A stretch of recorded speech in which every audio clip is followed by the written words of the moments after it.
Assalamu alaikum wa rahmatullahi wa barakatuh. Alhamdulillahi Rabbil Alameen wa salatu wa salamu ala Nabi al-Kareem. Welcome back to our third lesson in the series, An Introduction to Islamic Law. Just a couple of points before we get into today's class.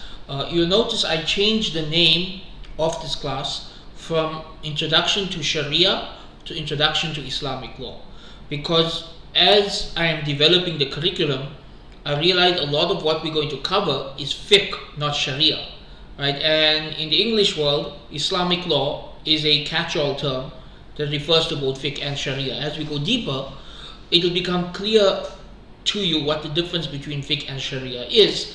But I decided to use the English term Islamic law because it'll be easier for people to understand that this course covers both fiqh and sharia that work hand in hand. You can't study one without the other.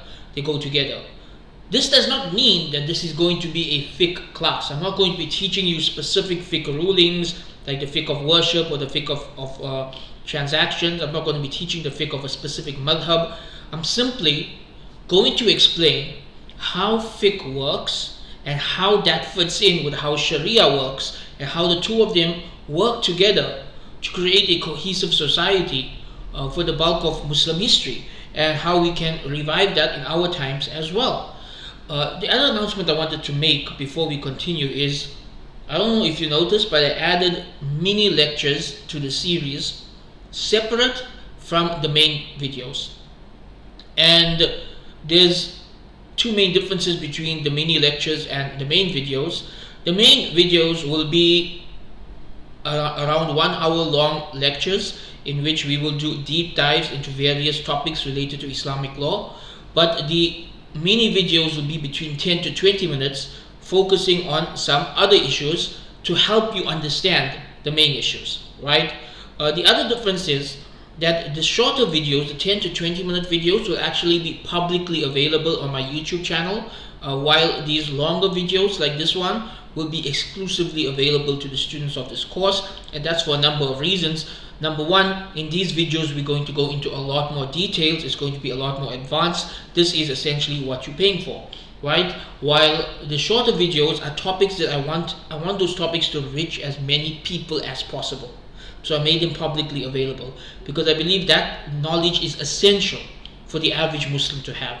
While what we're covering in this course may be a bit more advanced, that they don't need to necessarily know. So just be aware of these two things as we move forward with the course. The name of the course was adjusted from an introduction to Sharia to an introduction to Islamic law because it's covering both fiqh and Sharia, and we've added short videos, 2 of them are already up, to help supplement these lectures so that people can understand Islamic law better. And also those shorter lectures are publicly available. They're not just available to the students of this course, unlike these longer lectures. With that, let's get into today's topic. Today I want to share with you an overview and introduction to the science of Usul al-Fiqh, the methodology of fiqh, because you cannot really understand how the Muslim world worked and how Sharia worked and how Sharia courts worked if you don't understand how the scholars decide on fiqh rulings in the first place, right? And that's essentially what we're going to cover today. How did they do it? There are some notes you can read through. I'm not going to go through the notes in this video. I would highly recommend that you read through the opening chapters of Dr. Bilal Phillips' Evolution of Fiqh, as well as chapter 2 of Dr. Wael Halak's An Introduction to Islamic Law, because they do explain this topic in a good amount of details, as does some of the opening chapters of Nuruddin Lemu's book Sharia Intelligence. They all explain this concept quite well. But today's discussion is basically, how do scholars form their opinions? Why are there differences of opinion? How do we deal with differences of opinion? And why can't anyone just have opinions on fiqh, right? So I think I'll start with the last question first.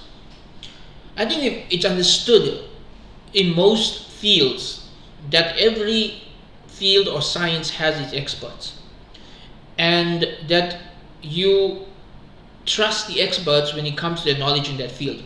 Now in our times this is a bit more difficult for people to accept for a number of reasons. Number one, a lot of people have lost faith in Islamic scholarship, and we'll come to that later in the course when we explain how things went downhill in the past 200 years.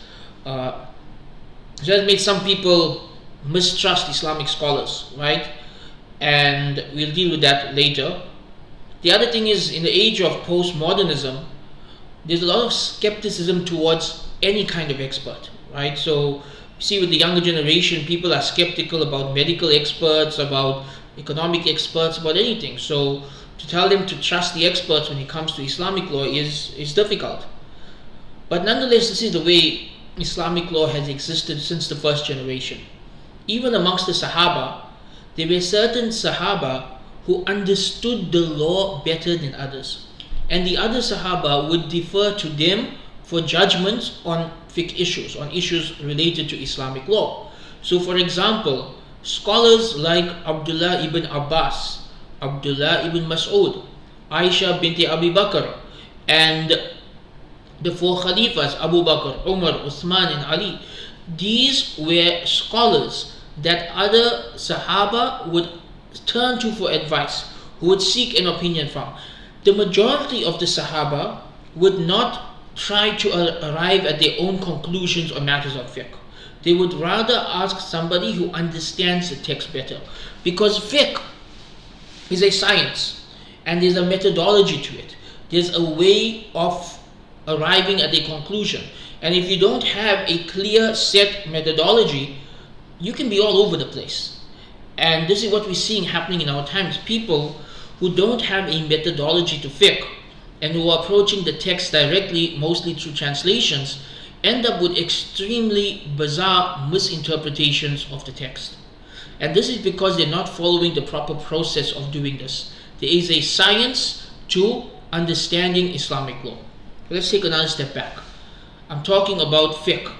Now, you may be wondering what's the difference between fiqh and sharia. For that, I highly recommend seeing the opening chapter of Dr. Bilal Phillips' book, The Evolution of Fiqh. But just to summarize, the sharia refers to the primary laws of Islam, that which is definitive, clear-cut, agreed upon. There's no room for a difference of opinion. It's very clear what the Quran says.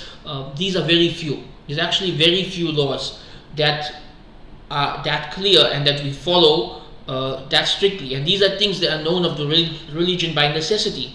Ma'lum min ad-din bid-durura, those things that are known of the religion by necessity. Like there's 5 daily salah. There's no difference of opinion about that. Praying 5 times a day is following the sharia. Fasting the month of Ramadan being an obligation, that is following the sharia. The fact that fornication, alcohol, gambling, stealing, homosexuality, that all of these things are haram, is again known of the religion by necessity. This is the sharia. What is fiqh? Fiqh means to understand, right? Fiqh is an interpretation of the sharia, because the sharia laid down the primary laws and principles for applying those laws. But the sharia was left open to interpretation and flexible enough that it could be applied in every era and could be applied to new topics. And this is where Usul al-Fiqh comes in. The role of the scholars is to master Usul al-Fiqh and then to use Usul al-Fiqh to derive rulings for their times. So Usul al-Fiqh means your methodology of interpreting the law. You need a methodology to figure things out, right? And there are essentially over time 4 methodologies of fiqh that became the standard. The Hanafi, Shafi, Maliki and Hanbali methodologies became the standard. In the early years of Islam, there were many other methodologies of fiqh. There were many other scholars who had their own approaches to fiqh, and they had their own students and their own followers. But over time it was streamlined to 4, because these 4 became the most practical, the most observed, the ones that had the most political power behind them, and the ones that gained the most students. You may be wondering, but why not just one? Why is there more than one? This is a question a lot of young people have. Why there's more than one madhab of fiqh? Why is there more than one madhab of aqidah? Why are there differences of opinion in the first place? Islam is clear and there's only one God and one Quran. Shouldn't there be one opinion on every issue? And the best answer is, this is the way Allah willed it to be. This is how Allah wanted it to be. Allah subhanahu wa ta'ala, out of His perfect mercy and wisdom, left a lot of things open to interpretation so that the religion does not become unnecessarily strict and difficult to follow. And this was the answer of the great Khalifa Umar ibn Abdul Aziz rahimahullah, when he was asked this question, when he was asked about why were the differences of opinion amongst the Sahaba. He said that this is from Allah's mercy, so that the religion does not become difficult. And he said that I'm happy that they had differences, otherwise Islam would have been very difficult to follow. So it's Allah's mercy. Allah knows that He created humans diverse. We are diverse in the ways we think. We are diverse in the ways we interpret a text. We are diverse in how we understand a specific topic. We are diverse in our cultures, our languages. And the Sharia is designed to encompass this diversity, to in a way celebrate this diversity. That under Sharia you can have a variety of cultures, a variety of languages, a variety of civilizations, a variety of fiqh opinions, a variety of aqidah opinions, and all of it would be acceptable because the Sharia is encompassing enough to include all of this. But there are limits. There are limits to what is acceptable. There are red lines that cannot be crossed. This is in general those things that are known of the religion by necessity, those things that are agreed upon. There's no room for difference of opinion. But the main topic we're going to talk about today is what is Usul al-Fiqh and how does it work? Now, Usul al-Fiqh is actually a very advanced science, and it's something that you only study late into your scholarly career. Meaning, if you had to embark on a journey of seeking Islamic knowledge to become a scholar, you would start with studying Arabic and basic fiqh and some other basic subjects, and then you'll build upon that. And it's only later on in your third or fourth year that you actually start to dive deep into Usul al-Fiqh. There are some universities that teach Usul al-Fiqh in the first year, but it's generally agreed upon that people's minds aren't ready to understand it yet at that level, right? That you really need a lot more training and familiarity with the text and with the terminology of fiqh before you do a deep dive into Usul al-Fiqh. So it's a very advanced scholarly field that's meant for training mujtahids, for training people who are capable of deriving Islamic law, of interpreting Islamic law. And so it's not taught to the layman, it's not taught to the earlier students, it's taught at a much more advanced level. So then what are we doing now? Well, we're not doing that. I'm not teaching you Usul al-Fiqh. It will take a whole 45 hours to teach you Usul al-Fiqh or more, right? I do have attached to this course some introductory level lectures to all of the main Usul al-Fiqh that you can watch, but that doesn't give you the ability to do fiqh. It just explains to you how the scholars do fiqh. What we're doing with this session is I'm simply explaining to you what Usul al-Fiqh is, what the basics of it are, and why the scholars need this to interpret the law. So Usul al-Fiqh simply means that a scholar has a methodology that he follows to arrive at fiqh conclusions. He has a methodology. And as I said, over time these methodologies became streamlined to just 4: Hanafi, Maliki, Shafi, and Hanbali. A lot of people misunderstand. They think it's just following 4 scholars. No, it's following 4 methodologies. And within these methodologies, there are hundreds of and perhaps thousands of scholars who use these methodologies and sometimes arrive at different conclusions from each other. But their methodology was consistent. Now, having a set methodology is important because this means your conclusions will be consistent. They will not contradict each other. Because if you are following the Maliki method in some issues and the Hanafi method in other issues, you're going to end up with opinions that contradict each other, right? You're not going to have any consistency in the conclusions that you come to. So very early on, scholars developed methodologies of fiqh, and they used these to be consistent in how they handled and interpreted Islamic law. We can trace the first examples of a split in methodology to the Sahaba. Amongst the Sahaba, the best examples of a split in methodology is Abdullah ibn Umar and Abdullah ibn Mas'ud. May Allah be pleased with both of them. Abdullah ibn Umar, the son of Umar ibn al-Khattab, was one of the greatest scholars of fiqh. And his approach to fiqh was more literalist, meaning if the hadith said it, he followed it. Whatever the Prophet ﷺ said, he would follow it to the letter. Abdullah ibn Mas'ud was one of the first Sahaba, one of the first Muslims. He spent a lot more time with Rasulullah ﷺ than Abdullah ibn Umar did.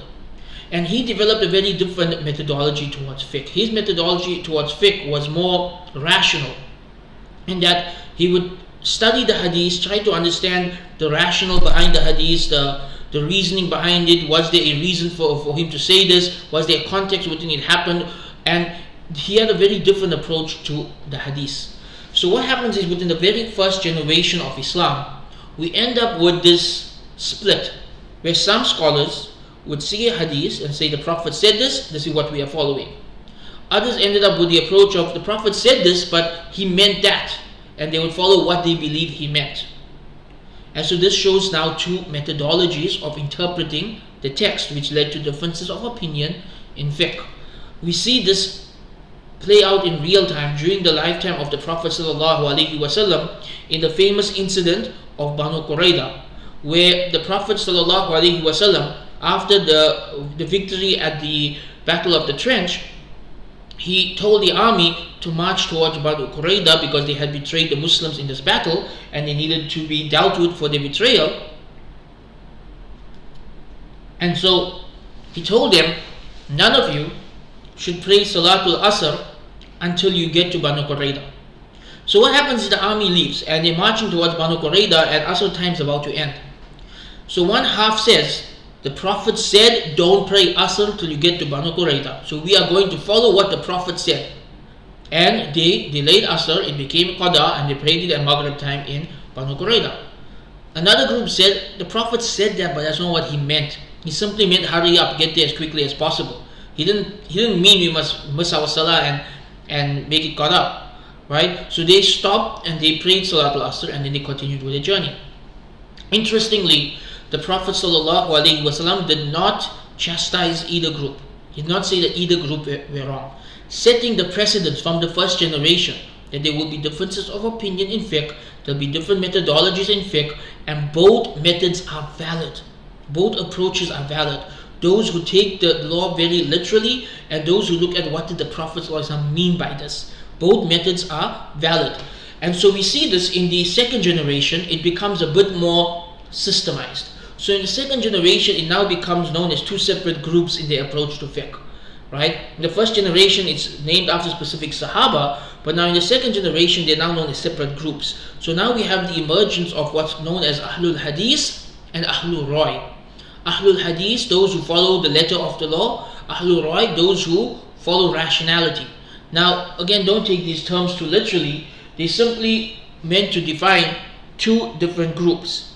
One group would take the law very literally, and they would follow whatever the hadith said in a literal manner. The other group would look more at what did the Prophet ﷺ mean by this and follow the interpretation of the hadith. And so now we see it starting to evolve. And it's really in the third and fourth generations of Islam that concrete methodologies were developed that would be followed by the scholars until today. And about 20 different methodologies were developed in this time, 4 of which became mainstream, right? And those 4 being the Hanafi, Maliki, Shafi, and Hanbali. In fact, it was Imam al-Shafi who was the first person to write a book on this topic. Imam al-Shafi wrote his book, the Risala, which is the first book on Usul al-Fiqh, on methodology of fiqh. And he wrote this because he realized that in his time, a lot of people were not being consistent in how they interpreted the law. So to create a sense of consistency, he codified his methodology and set it in writing. And this set a new precedence in the Ummah, which is that scholars would now write on this topic. So this now became a field to write about, and many hundreds of books of Usul al-Fiqh have been written over the centuries by scholars across all of the different madhabs. So, what are the differences in these methodologies? I've already mentioned one difference, right, which is that some methodologies are more literalist than others, while others are more, they focus more on the meaning of what was said. Let me give you some examples of that before we jump into other differences between fiqh methodologies. So an example of where some scholars take something more literally, while others look at what did he mean, is the hadith that where the Prophet ﷺ said, whoever's pants is below their ankles, it will be in the hellfire. So some scholars take that hadith literally and they say it's haram to have your pants below your ankles, right? Other scholars say no, he didn't mean that. He meant don't dress in an arrogant way, because the way to show arrogance in that generation was that people will wear these long flowing robes that would drag on the ground to show that they can afford more clothing than everybody else. So one group said the Prophet said this, therefore this is haram. The other group said no, he didn't mean that, this is what he meant, and so this is haram. So here's the point. Neither group is denying the hadith. Neither group is rejecting the hadith. This is the point that's lost on a lot of people these days. A lot of people these days, when they hear that somebody believes it's fine for the pants to be below the ankles, they say, oh, you're rejecting the hadith. No, they're not rejecting the hadith. They interpret the hadith differently from how you do. It takes a bit of maturity to understand this and accept this. People in general, most Muslims in general, especially ulama, do not reject hadith. They simply interpret it differently from how you interpreting it. That they are looking at it from a different perspective from how you are looking at it. Right?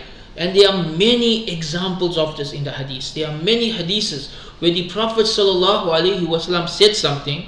Some people took it literally, others took it in a hyperbolic manner, others took it as a metaphor, others took it contextually, and you end up with a variety of interpretations.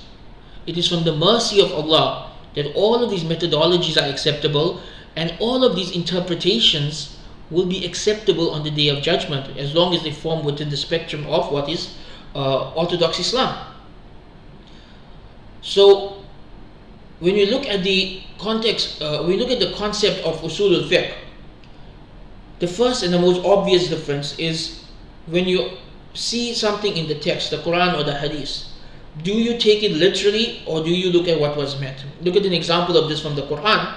Is the verse of the Quran where Allah says that if you touch a woman and you cannot find water, you should make tayammum. Touch a woman, Imam Shafi took it literally. So in the Shafi mazhab, touching a woman, literally just touching like that, breaks the wudu.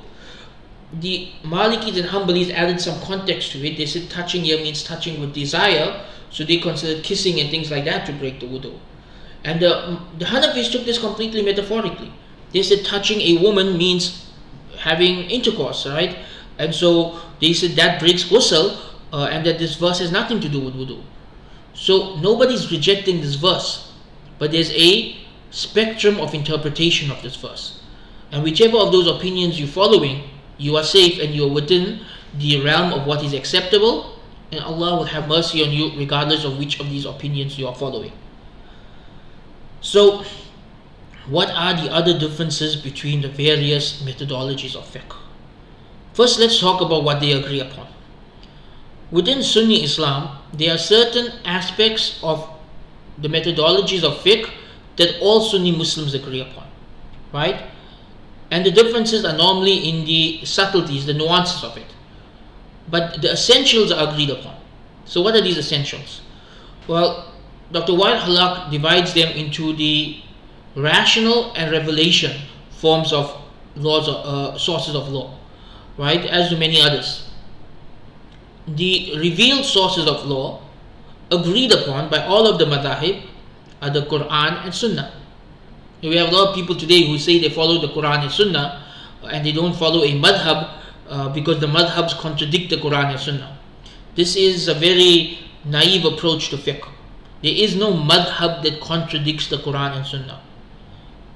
By their very definition of their usul, every madhab follows the Quran and Sunnah. The difference is in how they interpret the Quran and Sunnah, and also what they consider to be acceptable sources of the Sunnah. We'll get to that in a bit. So let's start with this. All Sunni Muslims, regardless of what madhab they follow, agree that the revealed sources of Islamic law are the Quran and the Sunnah. And the bulk of our laws come from the Sunnah, not the Quran. Because the Quran does not discuss a lot of rulings. The Quran focuses more on our beliefs, on our morality, on our spirituality, on guidance, on stories of the past. There's not much in the Quran related to law. The bulk of the law comes from the Sunnah. Now they will differ on what the Sunnah is and how to interpret it.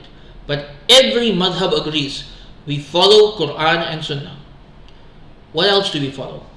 Every madhab to some extent or the other also agrees that we follow ijma. Ijma means the consensus of the ummah.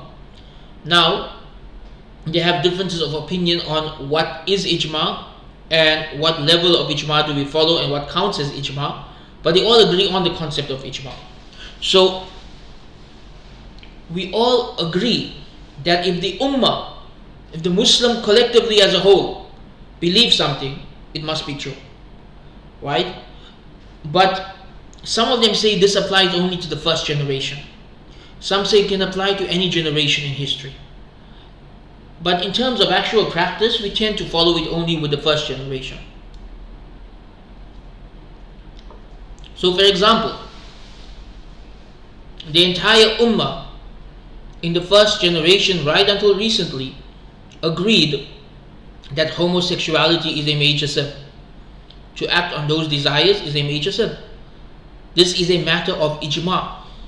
So whichever madhab you follow, you're going to believe this. You have to follow this because this is now an agreed upon ruling in the Sharia. There's no room for difference of opinion. Right? There's no room for difference of opinion on things where the ijma is established.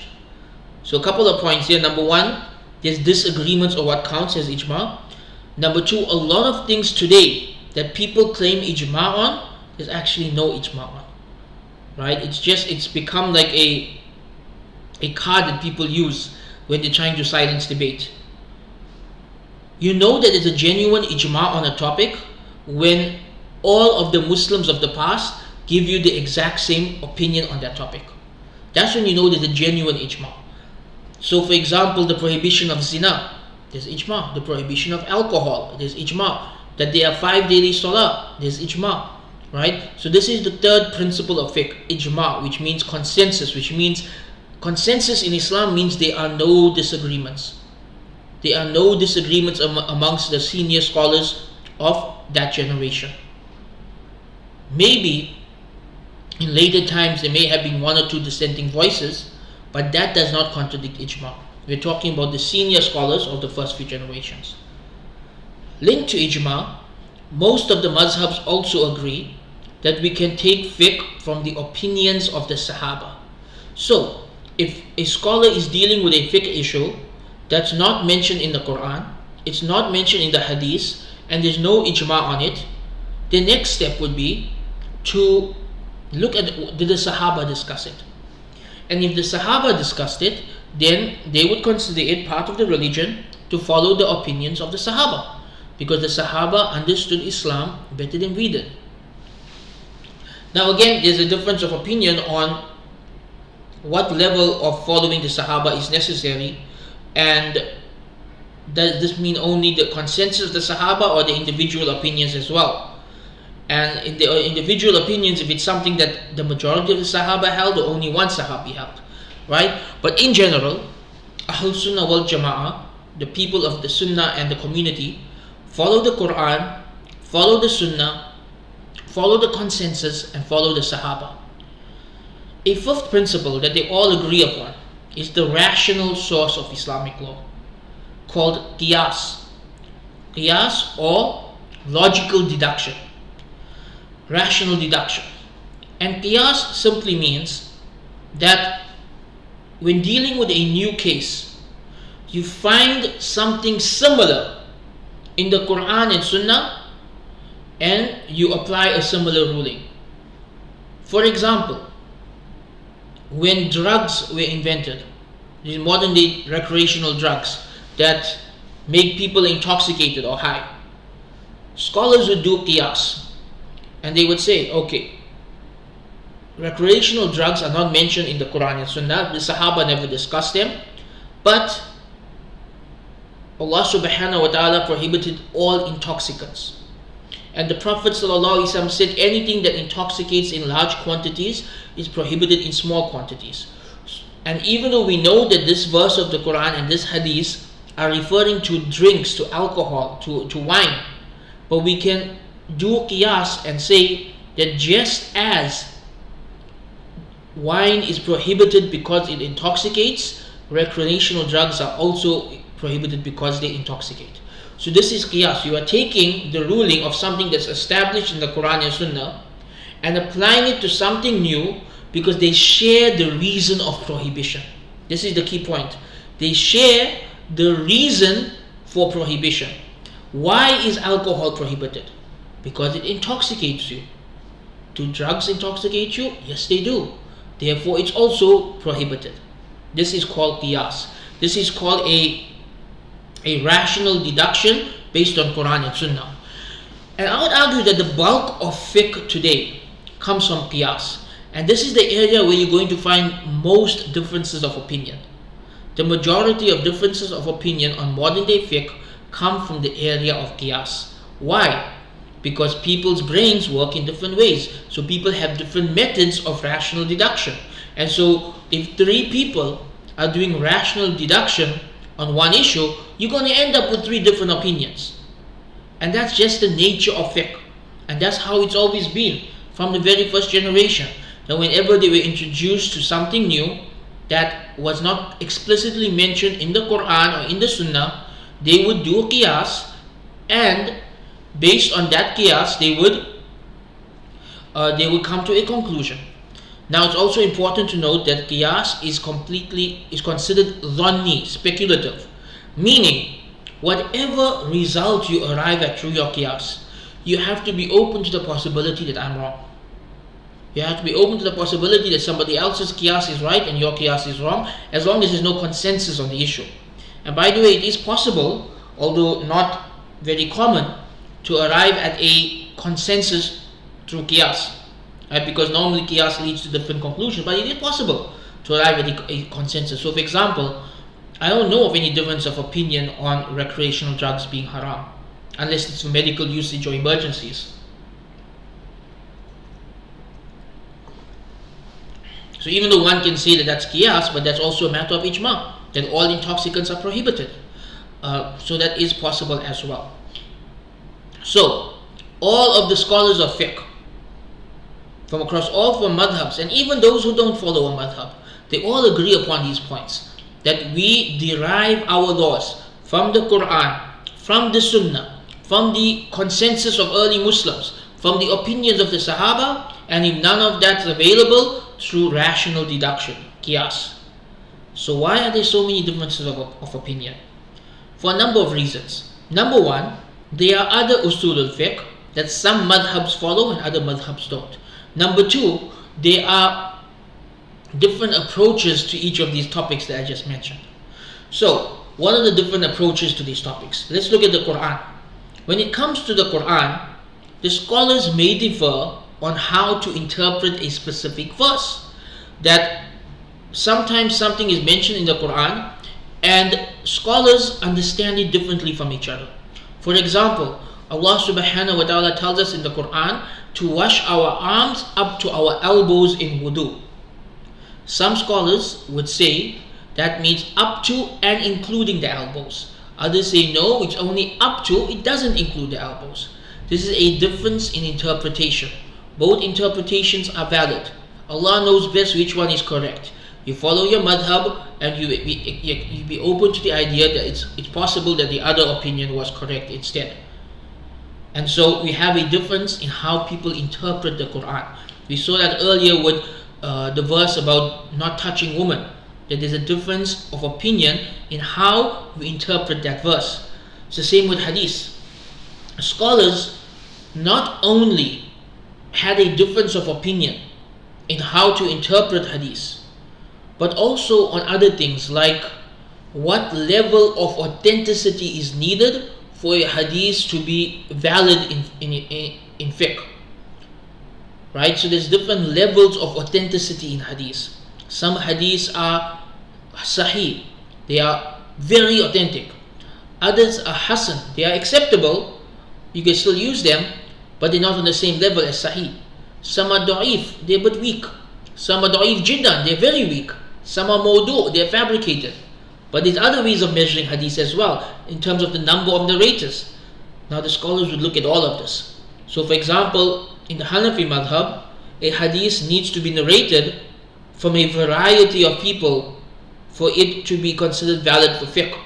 If it's coming from just one person, then it wouldn't be considered strong enough to build upon what's in the Quran, because the Quran is narrated from so many people and this hadith is coming from just one person. Furthermore, the Hanafi scholars would also look at, is the narrator a scholar or not? If the narrator is a scholar, they would give it more strength and more preference over a hadith that's narrated by a non-scholar, because the scholars know more what they're talking about when it comes to fiqh. The other madhabs didn't do this. They had their own methods. So in the Hanbali madhab, even if a hadith was slightly weak but still acceptable, they would still use it in fiqh, right? Because they viewed it as, we rather follow the hadith than following qiyas. So they had very different approaches to what hadith can we follow in fiqh. Another example of this is the Maliki madhab, because I said all the mazhabs agree upon following Quran and Sunnah. They differed on what do we consider the Sunnah. So until now, when you're talking about Sunnah, we're only talking about hadith. But in the Maliki madhab, there was a different source for the Sunnah.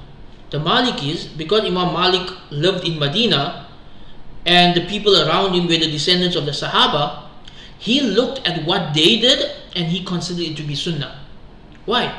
I mean, if you think about it, it makes a lot of sense, right? If you are living in Medina at the time in which the Sahaba's children are living in Medina, you would assume that whatever methodology they have in practicing Islam is what they learned from their parents, who were the Sahaba, who learned it from the Prophet ﷺ. And so in the Maliki madhab, the practice of the people of Medina at the time of Imam Malik is considered to be Sunnah. A Sunnah passed along through deeds rather than through words. And so very often he would give preference to the practice of the people of Medina over a singular hadith. Because the singular hadith is what one person is saying the Prophet ﷺ said, but this is the practice of an entire community that they learned from their parents, that they learned from the Prophet ﷺ. So Imam Malik considered the practice of the people of Medina to be Sunnah. The other madhabs did not. So you're starting to see why there's differences of opinion, right? Firstly, they differ on how to interpret Quran and Sunnah. Number two, they differ on what is the definition of Sunnah. Number three, they differ on what level of hadith is acceptable in fiqh, right? Even when it comes to, for example, if it seems like a hadith is building upon or contradicting a verse of the Quran, then in some madhabs you would follow the hadith, in other madhabs you would follow the Quran, right? I wouldn't think contradicting is the wrong word there, but basically if it's modifying what the Quran is saying. So for example, I'm trying to think what's the best example of this. The prohibitions of meat in the Maliki madhab.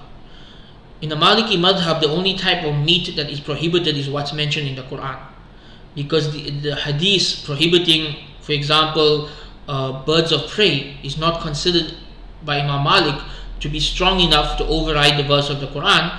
And the Quran says that pork is haram and carrion is haram and anything else is halal. So he's saying, Quran saying anything else is halal. This hadith is singular, it doesn't reach that same level, so we're going to go with the Quran. So this hadith is actually not considered something that you apply in the Maliki madhab, because it is not considered strong enough to override that verse of the Quran, right? So again, now you're starting to see the nuances of fiqh and how complex it is as a science. And like I said, it's not something that you can teach in an hour or teach on the side. It's something that's an advanced science that you have to study with teachers at a high level after learning Arabic, after learning fiqh, after learning all the basics. It's a very advanced field. And in the early years of Islam, the people who went into fiqh, the people who became the ones who interpreted the Sharia and gave people the methodologies of interpretation, they were the geniuses of the community, the most intelligent people of their community. Right? Again, this is a point that's lost on many people today. Because the sad reality is many people today come from cultures or communities where the only people who become scholars of Islam are those who are failing at school. So we end up with number one, with a negative attitude towards Islamic scholars, but also we end up with a misreading of history, that we assume that always throughout history that was the case. But it's actually a very recent phenomenon. It's only been for the past 200 years since the awqaf governing Islamic scholarships were dismantled by the British, and after that there was no money involved in funding Islamic scholarship, that it became a secondary thing that only those who couldn't manage in other fields went into. For the bulk of our history, for over 1,200 years, it was the best of the best who became scholars. People like Imam Bukhari, Imam Shafi, Imam Abu Hanifa, Imam Malik, these were all geniuses. These were absolute geniuses in their memory, in their intellect, in their ability to understand things. I'm mentioning this because some of us have this myth in our mind that all scholars are not intelligent. This is a myth based on a modern problem, and we should not be back projecting that myth onto history. The reality is the bulk of our scholars in history were geniuses. And even today, in every community, you will find scholars like that as well. They may not be the majority, but alhamdulillah, wherever I've been in the world, I've met amazing intellectual scholars who are really able to understand the religion on a deep level. Okay, so where were we with our main topic?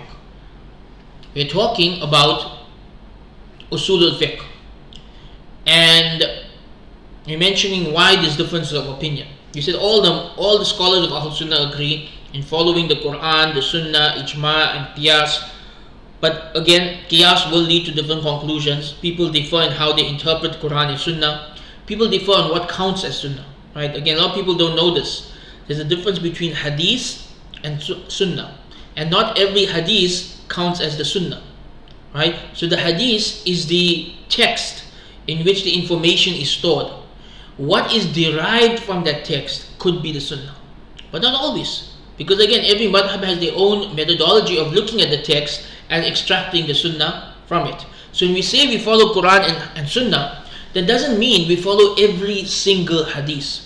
No, every scholar you meet will have some hadiths that they don't follow because they consider hadiths to be weak, or to be abrogated, or to be misunderstood, or to be contextual.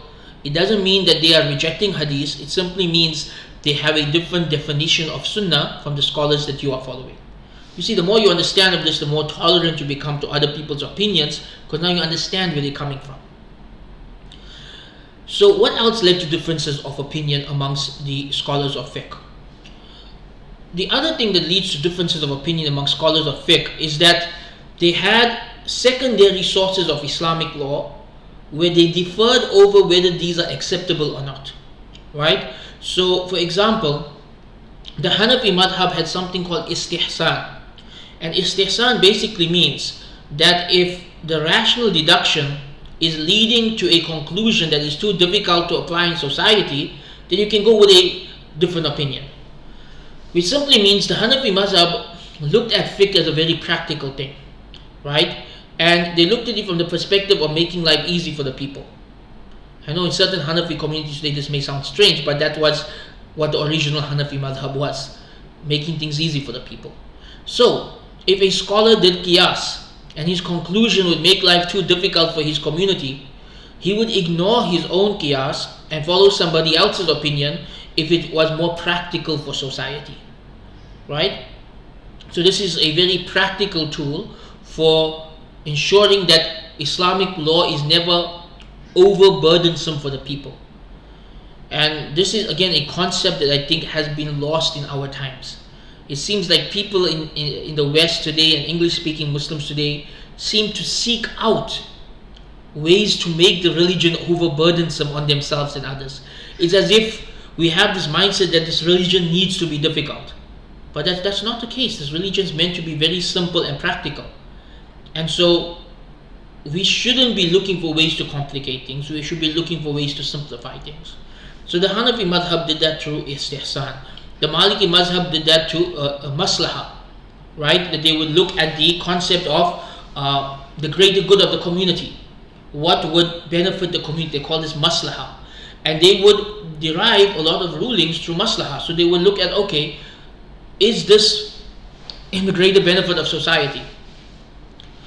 And if it is, and there's nothing explicitly prohibiting it in the Quran and Sunnah, they would allow it as something, or they would encourage it, right? So they would look at the maslaha of the community when deriving secondary rulings. Now please note, these principles like istihsan and maslaha, they apply to secondary rulings, normally things that are derived from qiyas, not from primary rulings, meaning you can't use them to override Quran and Sunnah.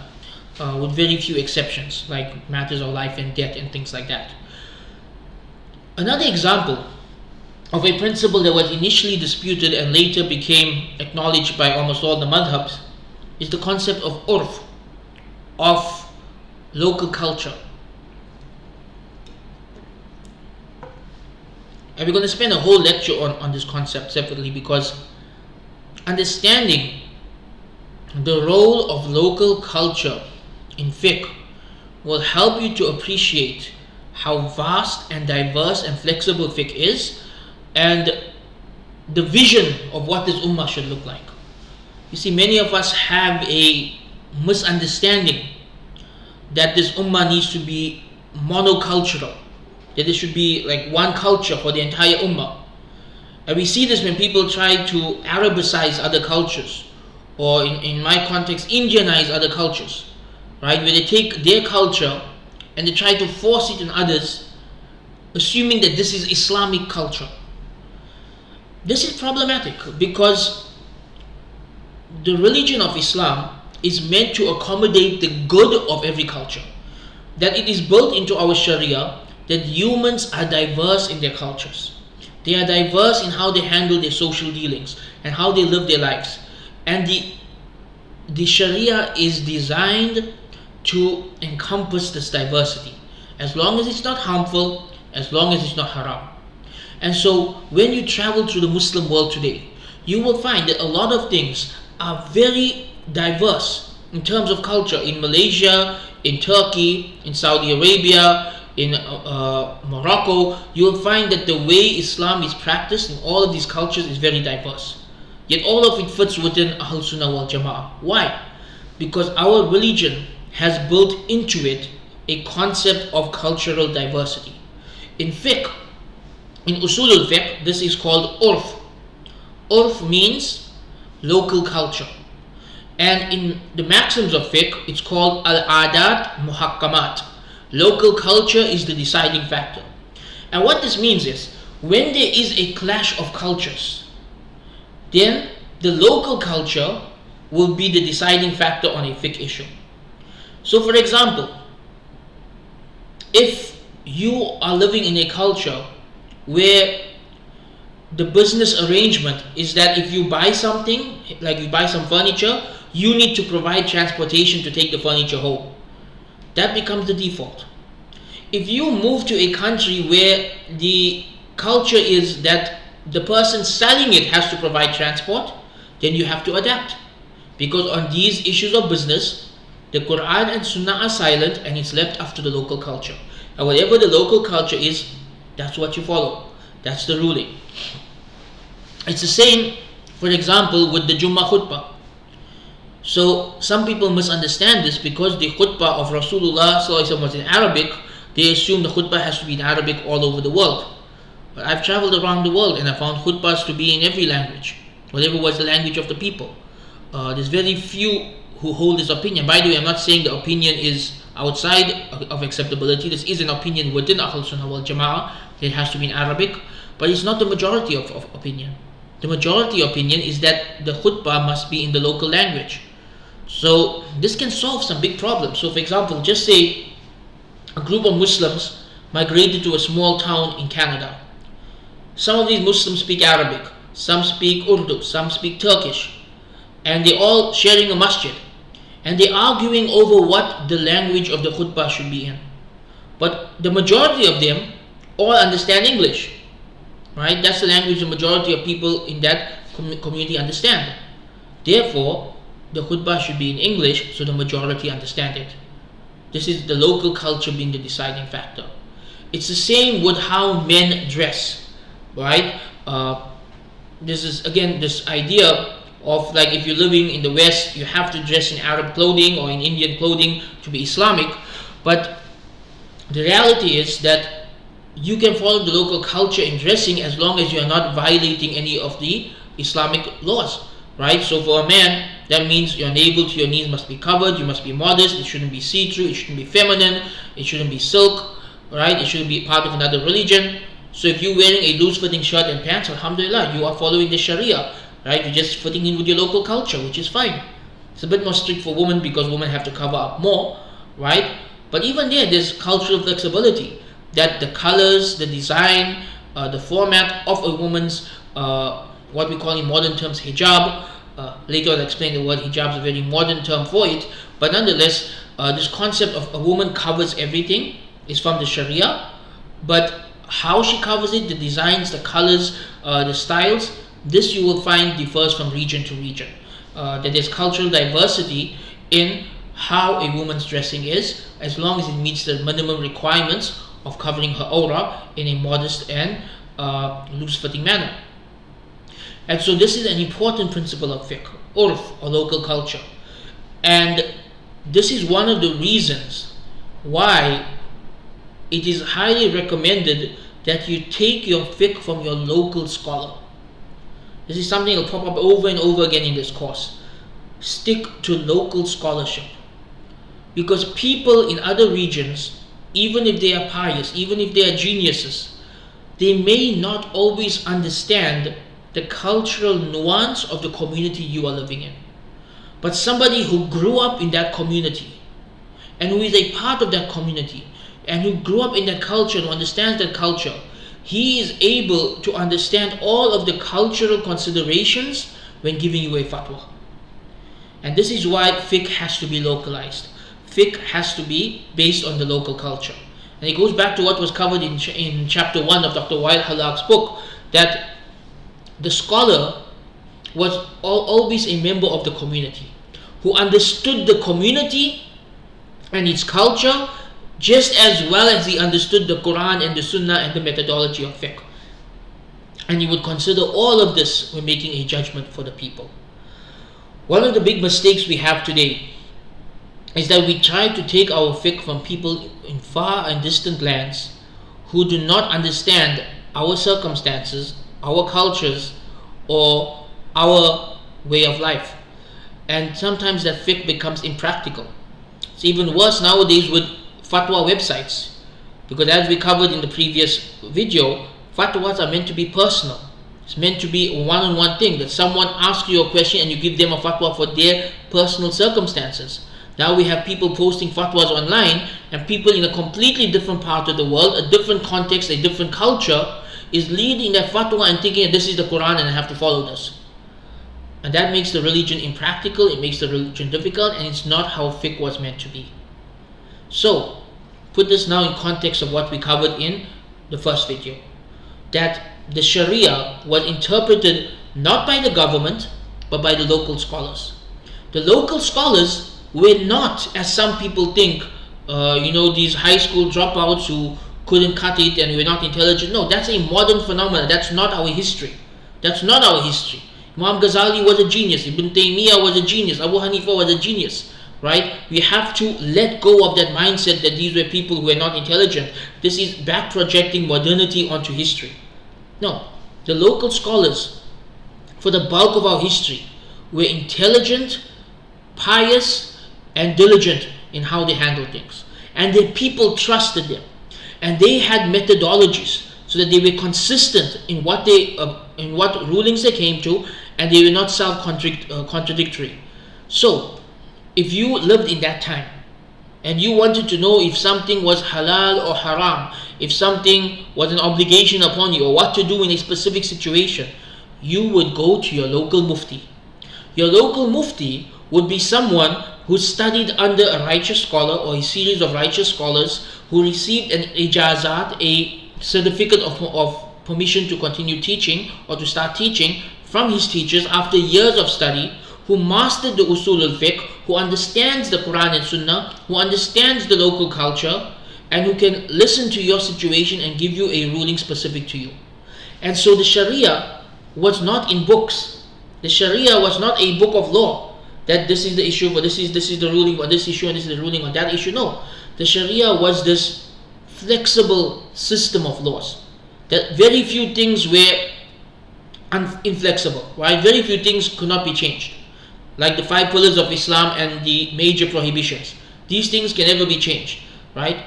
And of course, there's the exception there, like if you're dying, then yes, certain things become permissible to save your life, but that's the exception, not the norm.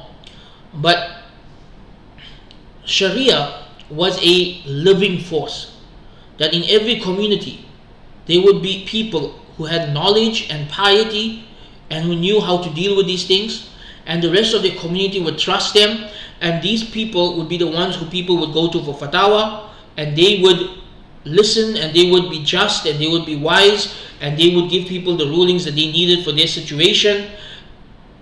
And the government stayed out of it completely.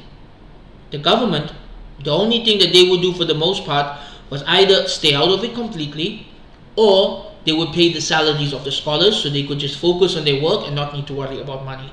Again, it depends on which kingdom we're looking at and which point in time we're looking at.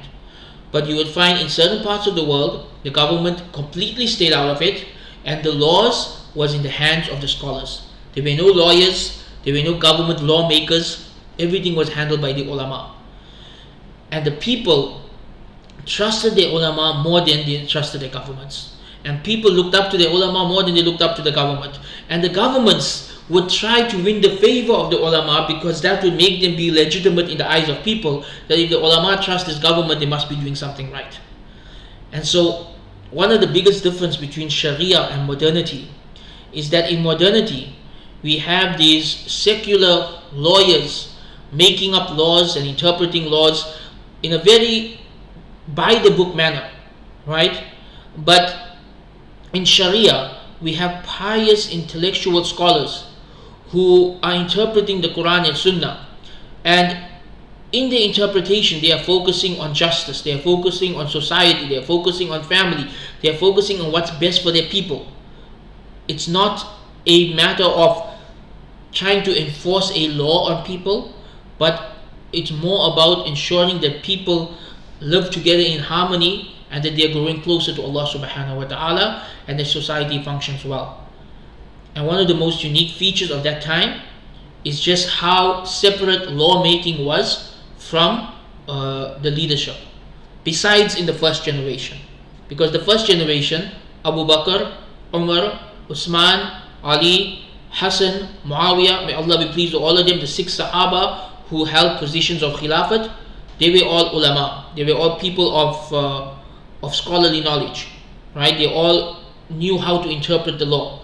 And it was after that, when Yazid came into power, that people stopped treating their rulers as sources of law, and they started taking their law from the local scholars instead. And that's when you actually see that breakaway, that on one hand we have the scholars where we learn our religion from and we get our laws from, and we have the government who handle the jihad and the protecting of the border and stuff like that.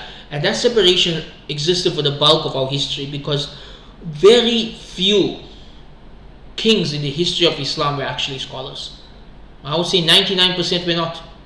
99%. I can barely think of any leader in our history who was a scholar after the time of the Sahaba, besides maybe Umar ibn Abdul Aziz and Abdul Malik ibn Marwan.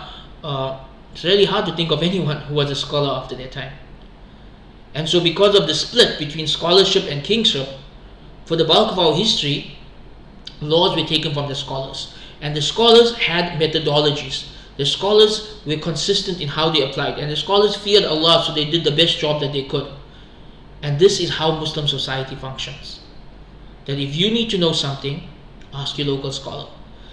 And alhamdulillah, the benefit of this today is that even though we currently don't have a khilafat, we currently don't have a land that is ruled by Sharia, in our personal lives, we can still try our best to live a Sharia lifestyle by following our local scholars and by living a life that is pleasing to Allah subhanahu wa ta'ala, and by staying away from that which is haram.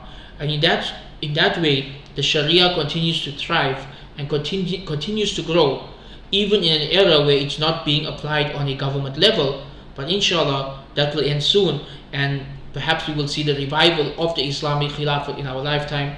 So that's it for today. We discussed the concept of Usul al-Fiqh.